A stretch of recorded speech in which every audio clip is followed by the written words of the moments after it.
النهارده هنتكلم على السينثسايزر. بالتحديد اللي احنا هنتكلم عليه النهارده هو السينثسايزر اللي جوه الكمبيوتر، واللي ساعات بيسموه VST. اللي احنا هنتكلم عليه ده تقدر تطبقه على اي سينث. كلمه سينثسايزر يمكن تقيله شويه، وفعلا معظم الناس بتسميه سينث. لو قارناه بالجيتار مثلا، الجيتار الاساس بتاع الصوت بتاعه هو الوتر، السينثسايزر الاساس بتاع الصوت بتاعه هو حاجه اسمها الاوسيليتر، وده حاجه بتطلع ويف. اي صوت موجود على الكون تقدر تمثله بويف او تردد.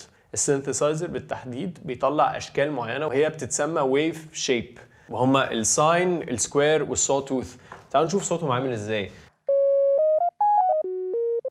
ده الساين ويف، ده السو، ده السكوير، وده نويز. كل واحده من دول ليها استخدامات مختلفه. عشان نتخيل مثلا ان انت عاوز تعمل صوت باد اللي هي شبه الكمانجات، او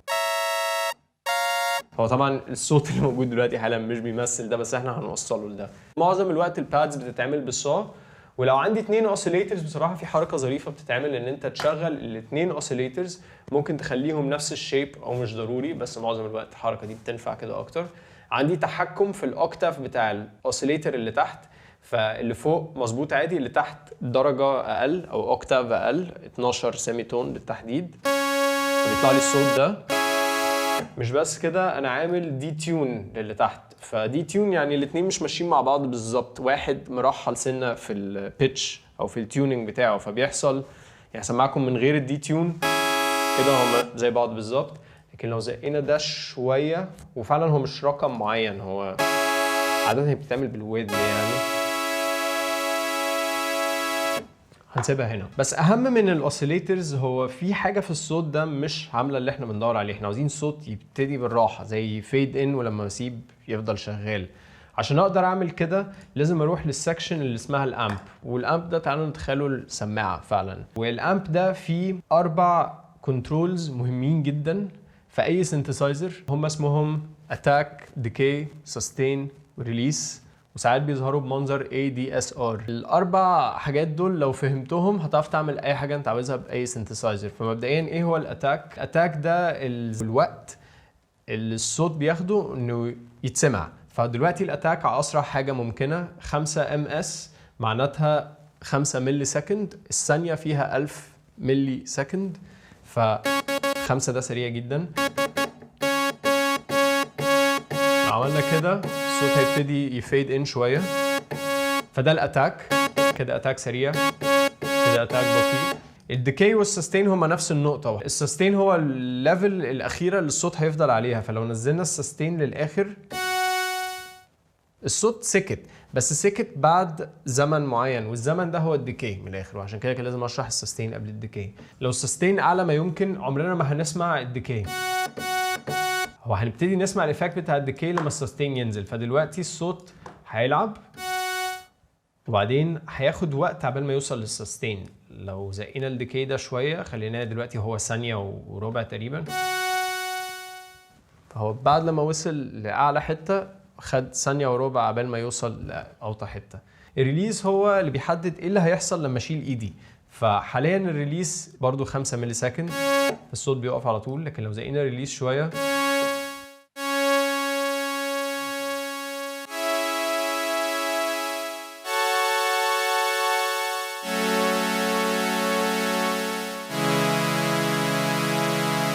تاني، ممكن نزود ريليز سنة كمان.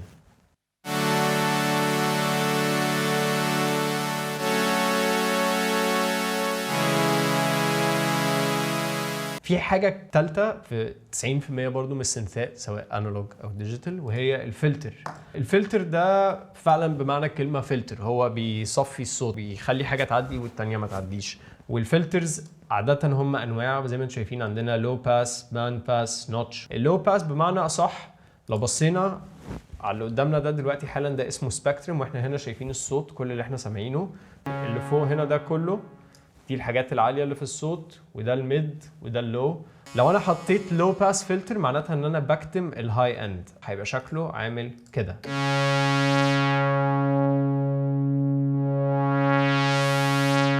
انا حاطط اي كيو عامه، وهو الفلتر يعتبر جزء من اي كيو.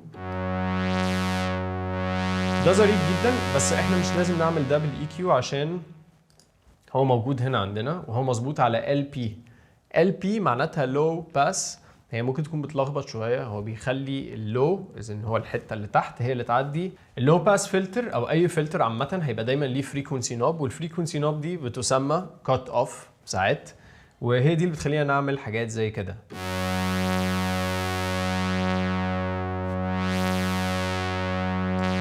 فانا بيتهيألي الصوت ده هيبقى اظرف شويه لو اتكتم سنه من الاخر، بس هو كده اتكتم قوي. يبقى ظريف لو فتحناه سنه، وبصراحه اللي اظرف لو هو بيتحرك، وده اللي انا عاوز اوصل له بصراحه، لان زي ما في اتاك ديكي سستين وريليس للامب او الفوليوم نتخيل، ففي اتاك ديكي سستين ريليس للفلتر. فتعالوا نتخيل ازاي اصلا هنقدر نتحكم في النوب دي بالاي دي اس ار. لو بطأنا الاتاك سنه هيحصل كده، الصوت ابتدى من وهو مقفول وابتدى يفتح. عشان يبان اكتر هننزل السستين، خدوا بالكم بتحصل واو، الفلتر فتح وراح قفل على طول. لو زقينا الديكي سنه وهكذا. السستين هو اخر ليفل بقى للكات اوف دي، فلو انا عاوز الفلتر ما يقفلش تاني هفتح السستين على الاخر، بس انا في الحاله دي افضل ان الفلتر يقفل بصراحه. والريزونانس او ريزو هنا لما بترفع الريزونانس ده اللي بيحصل ان عند الكات اوف فريكونسي بيحصل بيك معينه او بيحصل زقه في السبيكترم. ده معناته ايه بالصوت؟ اهم من اي حاجه بيحصل لسعه معينه، هي مش موجوده هنا بس هي دلوقتي موجوده.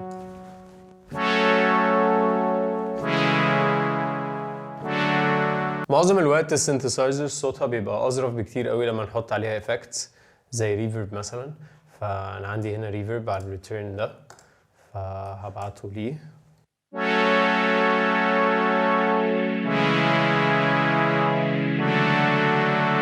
بصراحة ممكن الفلتر ما يقفلش في الآخر، ممكن نعمل كده.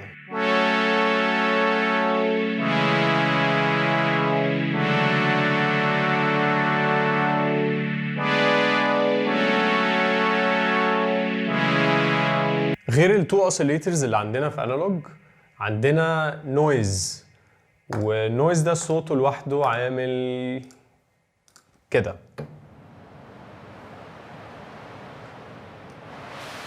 وبرضه عليه فلتر، وعليه برضه فلتر انفلوب، وعليه امب، عشان كده بيبتديش على طول، بيبتدي يفتح.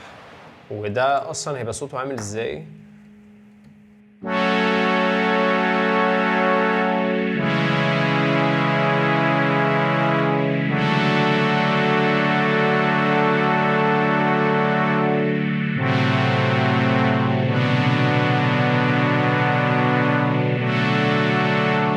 لو بصينا على التراك التاني في بيس وبرضه معمول بالانالوج، بس البيس ده مختلف شويه. اولا الويف شيب بتاعه سكوير مش صا زي ما انتم شايفين، اوسيليتر 1 و 2. والسكوير فيه ميزه ان عندك حاجه اسمها بالس ويت، لو لعبت فيها هيحصل كده. والبالس ويت هو بيتحكم في منظر الويف. حاليا لو هو 100% فالويف الطالع قد النازل بالظبط، بس لما بتغيرها تخليها 50 في حاجه بتحصل بصراحه، الصوت مختلف. وهتلاقوا ان الويت بتاع اوسيليتر 1 مش زي اوسيليتر 2، هو ده اللي بيعمل صوت بيتحرك كده شويه، تحسوا عليه فيزر او فلانجر. في حاله صوت بيس زي ده يمكن انا مش محتاج الفلتر انفلوب، فبس محتاج الفلتر عادي.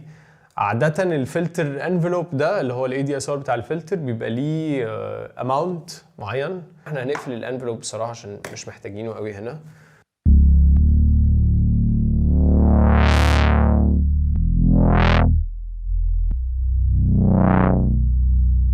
بس جات لي فكرة دلوقتي لا ان احنا عاوزينه عشان يعمل اللي احنا عملناه ده دلوقتي حالا. هنعمل نفس الحاجة، هنعلي الانفلوب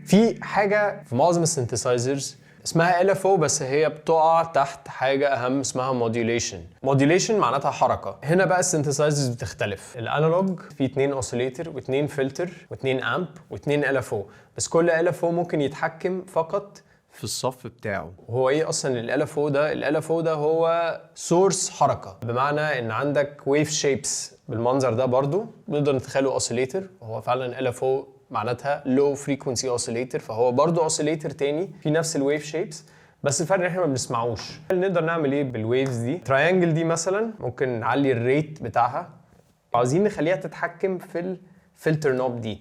فلو رحنا عند الفلتر سكشن هنلاقي فريكونسي موديوليشن، وهنلاقي LFO 1 لو رفعناها شويه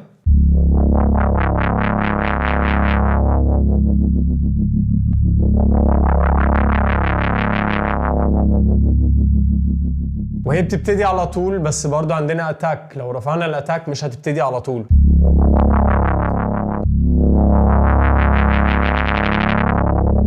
وممكن نقلل الاماونت.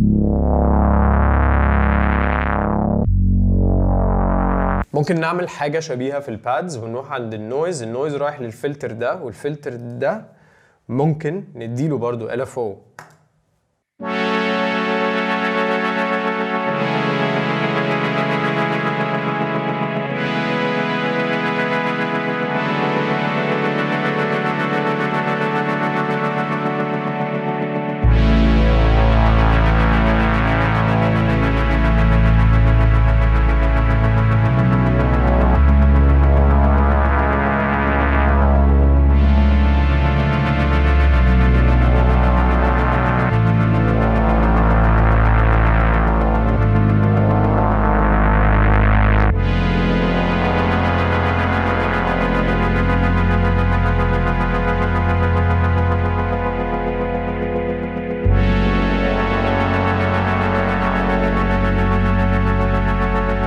دلوقتي اللي بيحصل ان البادز دي النويز بتاعها معدي من الفلتر ده، والفلتر ده غير ان عليه الانفلوب ده. LFO بيتحكم فيه، بيخليه يقعد يقفل ويفتح بسرعة معينة، والسرعة دي عامة هي دلوقتي هرتز او تردد في الثانية، بس ممكن تخليها سينكت للمترونوم. تعالوا نغير صوت البيس ده مثلا، نعمل بيس 2.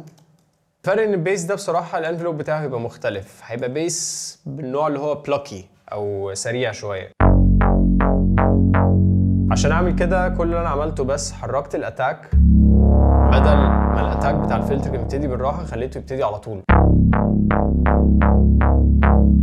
في الحالة دي بصراحة مش هنحتاج LFO قوي، مش هيعمل حاجة عشان ما بيلحقش الفلتر يشتغل كفاية، وفي اتاك كان على الانفلوب ما كناش هنلحق نسمعه بيحصل. سينث زي ده بيتهيألي حاسس انه ممكن يستحمل يتحط عليه ديلي لان هو سريع شويه.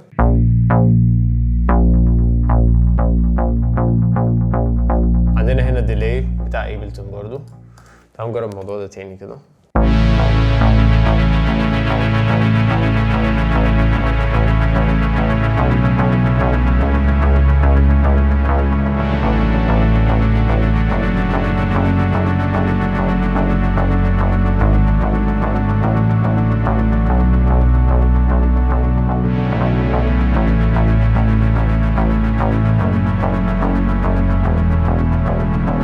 حاجة مهمة قوي لازم نبقى فاهمينها عن السينثسايزر مقارنة بالجيتار. الجيتار فيه 6 أوتار، ده معناتها انك ممكن تلعب نوتس على الجيتار او ممكن تلعب كورد. الكورد ده لو الجيتار فيه 6 أوتار مش هينفع يبقى اكتر من 6 نوت في نفس الوقت. تعالوا نتخيل ان ده معناته ان الجيتار عنده 6 فويسز. سبب ان انا بستخدم كلمة فويسز ان معظم السينثسايزر هتلاقوا دايما فيها سيتنج للفويسز. لو السيتنج بتاع الفويسز 1 او مونوفونيك معناتها ان السينث ده مش هيلعب غير صوت واحد في نفس الوقت. لو انا دايس على النوتة دي ودوست على النوتة دي هتلغي النوتة اللي قبلها. ده مهم ساعات في اصوات زي دي، عشان لو هو ما كانش مونوفونيك كان هيبقى عامل كده. لو انا رحت غيرت الفويسز خليتها 8 مثلا،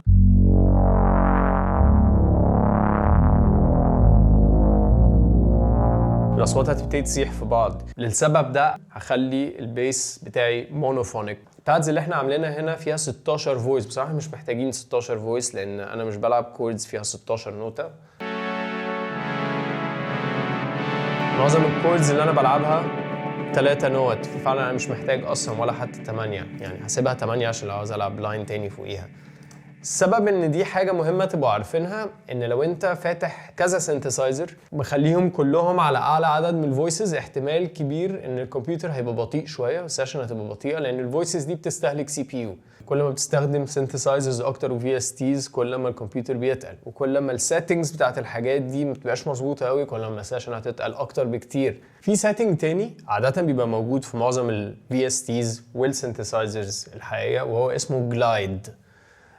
جلايد ده بيبقى زرار ممكن يبقى اون او اوف وليه تايم برسنتج. تعالوا نشغله على البيس الاولاني. وبصراحه عشان يبان اكتر انا هقفل الانفلوب هرجعه تاني للصفر. هو كان على 3 بوينت حاجه، احنا هنرجعه لصفر ونفتح الفلتر شويه. دلوقتي عاوزكم تلاحظوا اللي هيحصل لما العب نوتين ورا بعض.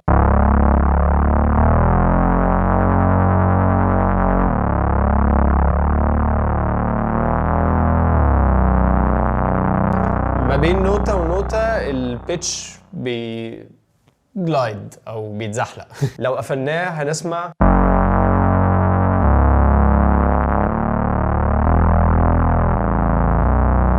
النوتة بتروح على طول.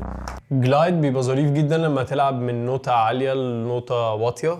فمثلا عندنا هنا من الدي للاي، فتعالوا نشوف اللي هيحصل.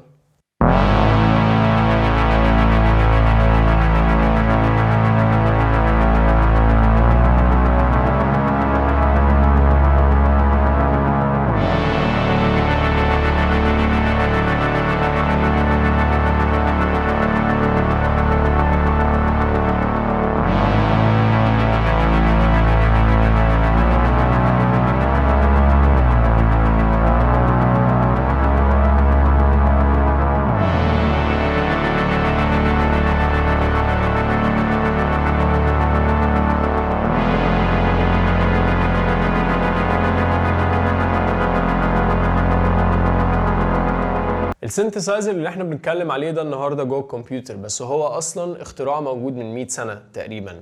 الظريف في السينثسايزر بصراحه ان هو آلة ملهاش حدود. السينثسايزر بيستخدم في كل انواع المزيكا تقريبا، مش بس الالكترونيه. لو عجبكم اللي انتوا شفتوه في الفيديو ده اعملوا سبسكرايب، ولو عجبتكم الاصوات اللي انتوا سمعتوها في الفيديو ده وبتستخدموا ايبلتون، السيشن دي هتكون موجوده تحت في الديسكربشن. هيبقى فيه داونلود لينك تنزلوها ببلاش تحت في الديسكربشن.